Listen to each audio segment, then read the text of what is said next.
চকে তো একাই আসা যাবে। তো তখন হয়তো বলছি কি হ্যাঁ একা আসা যাবে, চোর ধরে রেখে দিবে। হাতে রং নিয়ে ঘুমাই গেছি, লাফ দিয়ে উঠছি, আবার কাজ করতেছি। কারণ হইতেছে আমি যে হাতে রংটা উঠায় ঘুমাবো ওই জিনিসটাতেও আমার মনে হচ্ছে যে আমার অনেক সময় লাগবে, আর সময় নিলে তো আমি জিনিস বানাতে পারবো না, কারণ আমার কাছে তখন কোনো লোক ছিল না। বাট এখন হয়েছে, এখন আমি একাই যাচ্ছি, আমি জাস্ট অর্ডার করতেছি, আমি কিনতেছি, ওনরা আমাকে এক জায়গায় পৌঁছাচ্ছে, ওখান থেকে আমি একটা গাড়ি বা একটা ভ্যানে করে ডাইরেক্ট আমার বাসায় পৌঁছে দিচ্ছে। আমি যখন এগুলো দেখছি আমি তখনও জানি না যে এটাকে রিক্সা পেইন্ট বলে, আই নো যে এটা একটা কালারফুল জিনিস। তো তখন আমি ভাবছি যে ওয়াই নট, আমি এটাকে ট্রাই করে দেখি। যেমন একটা রিক্সা চলে যাচ্ছে, আমি একটা রিক্সায় বসে আছি, একটা রিক্সা চলে যাচ্ছে, আমি জাস্ট ক্যাট করে একটা ছবি তুলে নিচ্ছি, হাতে রং নিয়ে ঘুমাই গেছি, লাফ দিয়ে উঠছি, আবার কাজ করতেছি। কারণ হইতেছে আমি যে হাতে রংটা উঠায় ঘুমাবো ওই জিনিসটাতেও আমার মনে হচ্ছে যে আমার অনেক সময় লাগবে, আর সময় নিলে তো আমি জিনিস বানাতে পারবো না, কারণ আমার কাছে তখন কোনো লোক ছিল না। 5+ স্টার রেটিং প্রাপ্ত দেশের সর্বোচ্চ বিদ্যুৎ সাশ্রয়ী ও eco friendly Walton AC. Walton air conditioner, smart comfort এখন নেক্সট লেভেলে।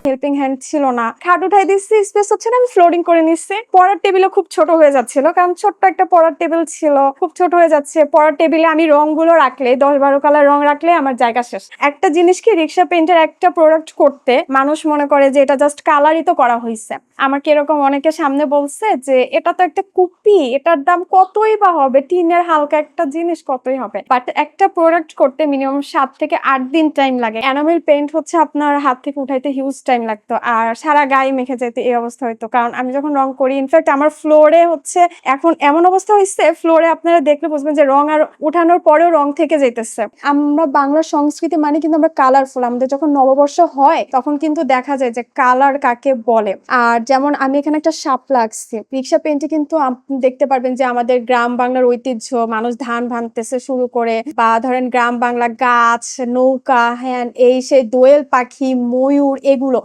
কিন্তু আমাদের বাংলাদেশের সংস্কৃতির সাথে মানে জড়িত। তো বাংলার যে একটা কালার, একটা ডার্ক কালার, রিক্সাতে কিন্তু কোনো হালকা বা প্যাস্টেল কালার ইউজ করা হয় না, এটা কিন্তু সব ডার্ক কালার। আর আপনি যখন দূর থেকে একটা রিক্সা দেখবেন, আপনি পুরো ডাইরেক্ট চোখে লাগবে, মনে হবে যে রোদের আলোর মতো ঝলক মারতেছে। সবারই গতানুগতিক চিন্তাধারা যে আমাদের জব করতে হবে, জব করলে একটা সিকিউরিটি আছে, মাস গেলে একটা বেতন পাবো, ব্যবসায় অনেক লস হবে, বা এই জিনিসটা কতদিন তুমি পেইন্ট করতেছো, জাস্ট তাও আবার রিক্সা পেইন্ট করতেছো, খুব আহামরি কিছু না। পেইন্টিং এর অনেক ধাপ আছে, মানুষ আঁকা হয় বা এটা হয়, এটা জাস্ট ফুল পাতা এই সেই আঁকা। আমি বেসিক্যালি মানুষ আঁকি না, আমি ফুল আঁকি বাই করি। তো তখন সবার মাথায় একটা জায়গা, চকবাজার। এখন চকবাজার তো সবাই জানে যে খুবই রিস্কি একটা জায়গা, বড় বড় মানুষ যেও হচ্ছে চোর ডাকাতের খপ্পরে পড়ছে। তো আমি আব্বুকে বলছি, না আব্বু হচ্ছে বেসিক্যালি কাজে ব্যস্ত থাকে, আব্বু নিয়ে যাবো। দেন ওখান থেকে আমার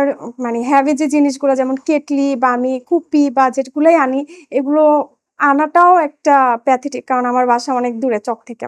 দেন আমার ফ্রেন্ডদেরও বলছি নিয়ে যাবো, দেন গেছি। পরে যে হচ্ছে আমি বলতেছি যে চকে তো একাই আসা যাবে, তো তখন হয়তো বলছি কি হ্যাঁ একা আসা যাবে, চোর ধরে রেখে দিবে। দেন আমার মালামাল আনতেও অনেক হ্যাসেল হয়েছে, দেখা গেছে ভ্যানে আনছি, তারপরে বাসে উঠাইছি, কারণ আমার অ্যামাউন্টটা খুবই কম ছিল, আমি ট্রাক বা প্রিফার করতে পারি না, আমি বাসে করে নিয়ে আসছি।